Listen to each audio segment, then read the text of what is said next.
Relationship क्या इस जगह पे आके खड़ा हो गया है कि फाइट किसी भी कारण से हो, फाइट का वजह कुछ भी हो, इसको बचाने की रिस्पॉन्सिबिलिटी जैसे सिर्फ और सिर्फ तुम्हारा ही होके रह गया है। और सामने वाला इंसान अपनी गलती को मानना ही नहीं चाहता है। चाहे कुछ भी हो जाए, सारा का सारा गलती तुम्हारे ऊपर ही चढ़ाना चाहता है और खुद बिंदास जैसे अपने ईगो को लेके बैठा हुआ है। तुम बार बार अपने सेल्फ रिस्पेक्ट का विसर्जन देके बार बार उस इंसान के पास जाके प्यार का भीख मांगते हो, रोते हो, गिड़गिड़ाते हो, सिर्फ इसलिए ताकि तुम्हारा रिलेशनशिप सही रहे। और वो इंसान अपना ईगो को लेके बैठ के ये सब कुछ सिर्फ और सिर्फ चुपचाप देखता रहता है। पहले पहले शायद तुमको ये लगेगा कि इस रिलेशनशिप को बचाने के लिए ही मैं ऐसा कर रहा हूँ, लेकिन यकीन मानो, तुम जब बार बार ऐसे करते रहोगे ना, तो सामने वाले इंसान को एक गारंटी मिल जाएगा।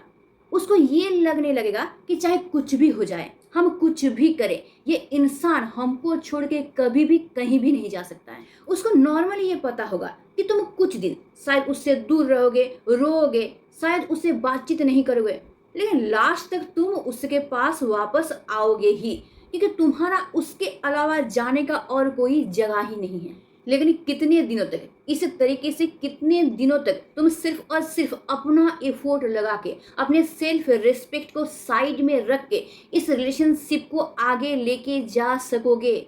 अगर बार बार तुम्हारे साथ ऐसा हो रहा कि गलती सामने वाले इंसान की है, लेकिन फिर भी तुम ही को सिर्फ एफोर्ट लगाना पड़ रहा है इस रिलेशनशिप को बचा के रखने के लिए, तो प्लीज इस चक्र से अब खुद को निकालो, अब खुद को स्टॉप करो। गलती उस इंसान ने किया, लेकिन झुकना किसको पड़ा?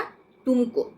वो इंसान तुमको ब्लॉक कर दिया, गलती उसका था, लेकिन उसके सामने हाथ जोड़ना पड़ा किसको? तुमको। उसके सामने प्यार का भीख कौन मांगा? अपने सेल्फ रिस्पेक्ट को विसर्जन देके उसके सामने भिखारी की जैसा प्यार का भीख कौन मांगा? सिर्फ और सिर्फ तुम मांगे। क्यों? क्योंकि तुम इस रिलेशनशिप को बचाना चाहते हो। तो क्या इस रिलेशनशिप की जिम्मेदारी सिर्फ और सिर्फ तुम्हारा है? उस इंसान का कोई भी जिम्मेदारी नहीं है। वो इंसान बार बार गलती करता रहेगा और तुम बार बार उसकी गलती को नजरअंदाज करके अपना जान देते रहोगे इस रिलेशनशिप को बचाए रखने के लिए।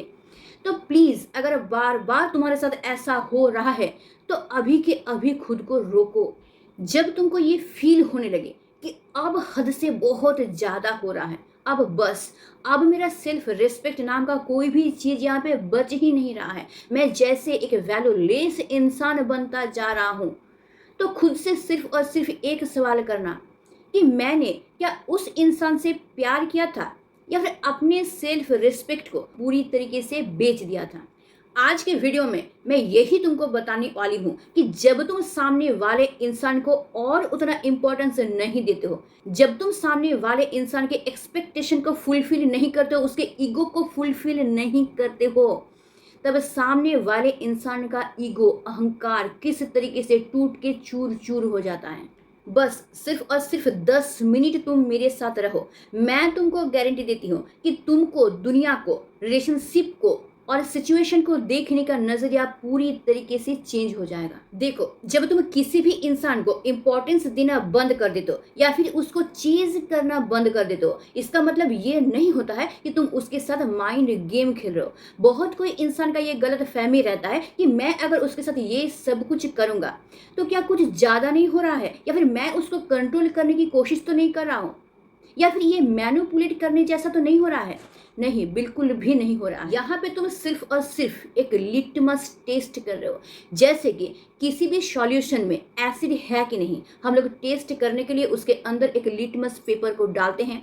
अगर उसका कलर चेंज हो जाता है तो हम लोगों को समझ में आ जाता है कि उसमें एसिड है, या फिर बहुत कुछ होता है, वो साइंस का बात है। और यहाँ पे भी तुम अपने रिलेशनशिप की सच्चाई को टेस्ट करने के लिए, अपने पार्टनर के लॉयल्टी को टेस्ट करने के लिए सिर्फ और सिर्फ एक लिटमस टेस्ट कर रहे हो, जिसके जरिए तुमको ये पता चल जाएगा कि तुम्हारा ये प्यार सच्चा है कि नहीं है।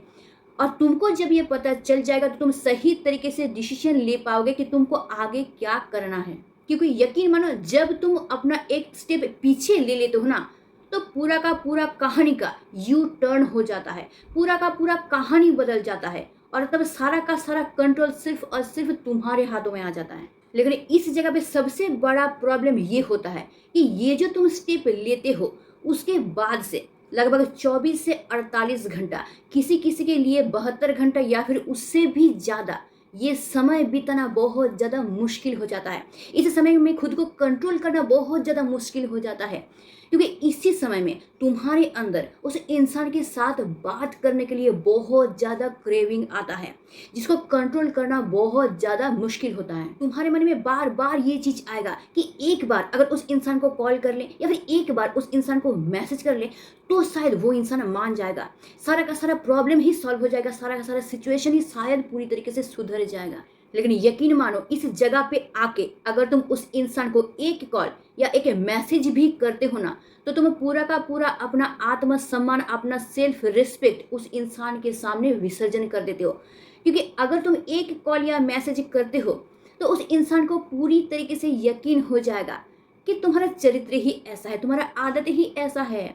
तुम उससे लगभग 1 या 2 दिन ही दूर रह सकते हो, इससे ज़्यादा नहीं। उसके बाद तुम अपने आप कुत्तों की तरह उसके पीछे भागता हुआ आओगे। इसलिए अभी पूरी तरीके से साइलेंट रहो, पूरी तरीके से चुपचाप रहो और उस समय में उस इंसान को तुम्हारे एब्सेंस को फील करने दो। ये 24 से 48 घंटा तुम्हारे लिए पार करना इतना जो मुश्किल हो रहा है, तुम ये मत समझना कि ये समय पार करना उसके लिए बहुत ज़्यादा आसान होगा। क्योंकि जब तुम ये 24 या 48 घंटा उससे दूर रहते हो ना, साइकोलॉजी कहता है कि इस समय सामने वाले इंसान का दिमाग 3 स्टेज से होके गुजरता है। सबसे पहला स्टेज, जब तुम शुरू में उस इंसान से दूरी बढ़ाते हो या फिर इग्नोर करना शुरू करते हो या फिर मनाना बंद कर देते हो, तो वो इंसान ये सोचने लगता है कि ये थोड़े ही दिन के लिए है। 2 या 3 दिन तुम शायद उससे दूर रहोगे, उसके बाद तुम खुद ब खुद उसके पास वापस आओगे। क्यों?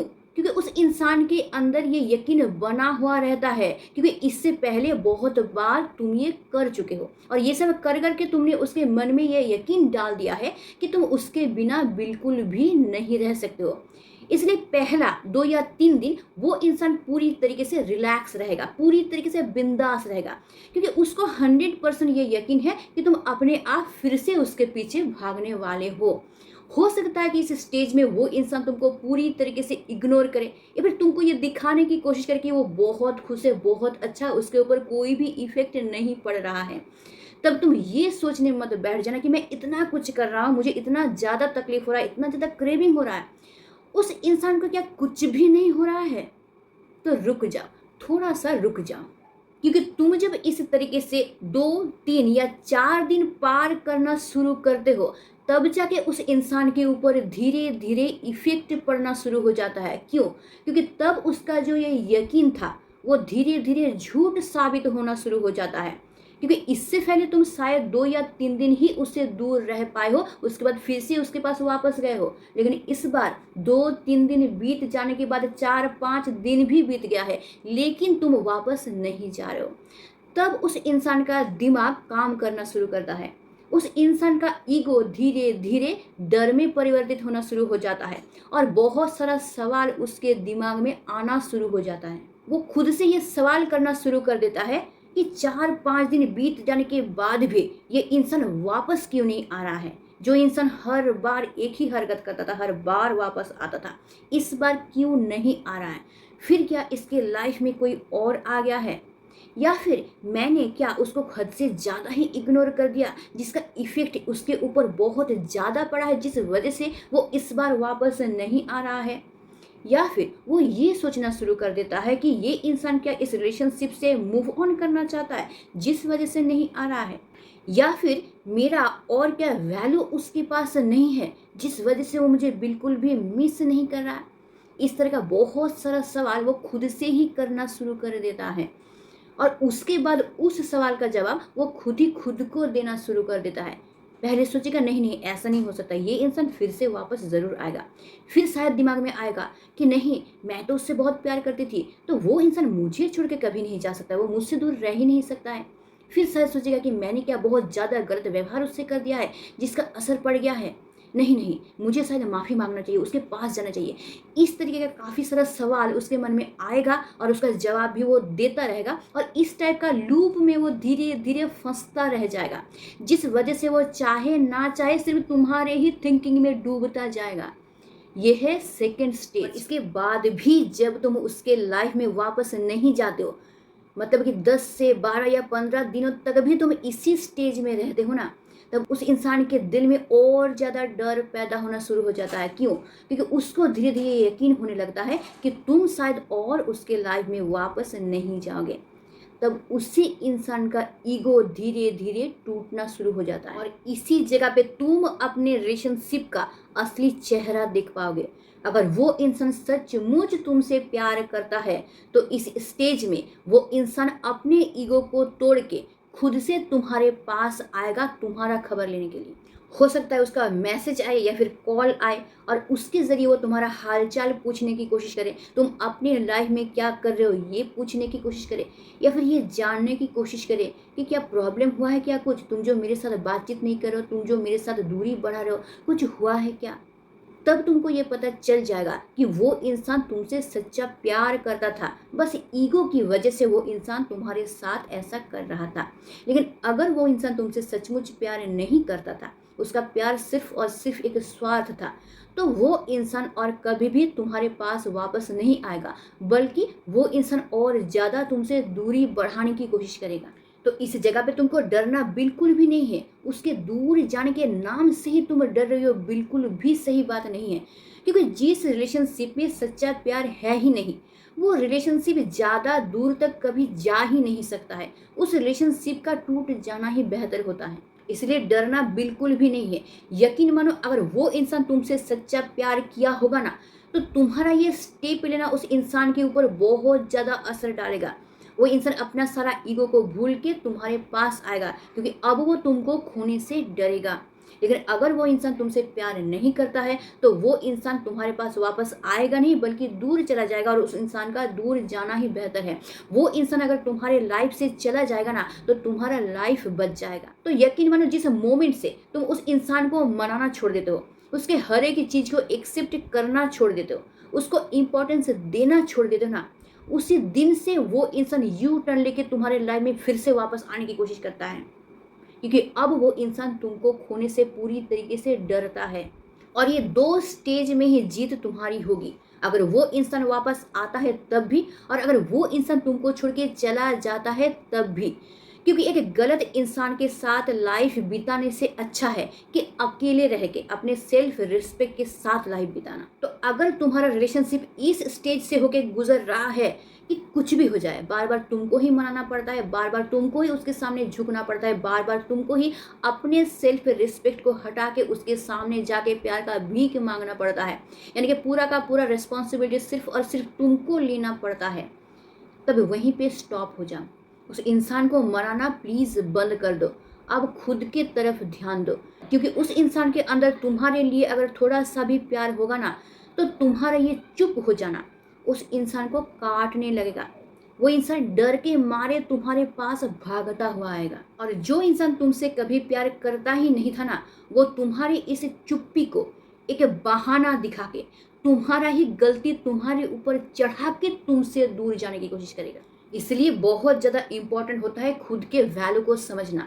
तुम जब तक अपना वैल्यू नहीं समझोगे ना, तब तक इस तरीके का इंसान तुमको नीचा दिखाते ही रहेंगे, तुमको यूज़ करने की कोशिश करेंगे, और जिस वजह से हमेशा तुम अपने लाइफ को दर्द से होके गुजारोगे, दुख से होके गुजारोगे। तुम कभी भी खुश होके अपनी लाइफ को बिता ही नहीं पाओगे। इसलिए अगर तुम्हारा रिलेशनशिप का सिचुएशन इस दौर से होके गुजर रहा है, तो थोड़ा सा रुक जाओ, थोड़ा सा चुप हो जाओ, कुछ दिन के लिए थोड़ा सा पॉज ले लो, ताकि तुम भी अपने पार्टनर के लॉयल्टी को टेस्ट कर सको, अपने रिलेशनशिप की गहराई को टेस्ट कर सको, और उसके ऊपर डिपेंड करके सही डिसीजन ले सको, ताकि तुम्हारा लाइफ पूरी तरीके से बर्बाद ना हो। तो आई होप मैं बहुत अच्छी तरीके से तुमको यह समझा पाई हूँ कि अगर तुम्हारा पार्टनर बार बार तुमको इग्नोर करता है, तो उस जगह पे तुम्हारा सही स्टेप क्या होगा। और आई होप तुम इस चीज़ को ज़रूर अपने लाइफ में इंक्लूड करोगे और इसको फॉलो करोगे, ताकि तुम्हारा लाइफ बच जाए। तो आज के लिए बस इतना ही। अगर वीडियो अच्छा लगता है इसको लाइक करना, दोस्तों के साथ शेयर ज़रूर कर देना, और अगर तुम नया हो मेरे चैनल पे, चैनल को ज़रूर सब्सक्राइब करके रख लेना, ताकि तुम्हारे लाइफ का हर एक प्रॉब्लम मैं सॉल्व कर सकूँ। तो आज के लिए बस इतना ही। Stay tuned, meet soon, tata, bye bye.